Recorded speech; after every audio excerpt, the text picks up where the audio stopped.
నీకు డబ్బులు తీసుకున్నావు కదరా, ఇంట్లోకి సామాన్లు తీసుకొస్తానని తెచ్చావా లేదా?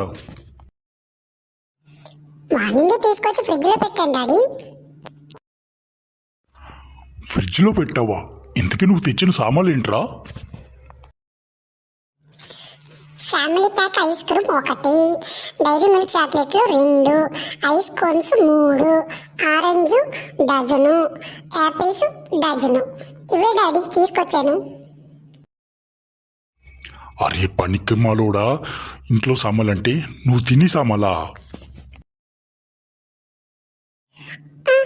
అవి కూడా సామాన్లు కదా డాడీ. ఏడిసవులేరా, పోయి చదువుకో. ఆగరా, మిగతా డబ్బులు ఇరా. అవి రేపు సామాన్లకు డాడీ. అరే ఇంకోసారి సామాన్లు అన్నమంటే నీ సామాన్లు పగిలితాయి, పో.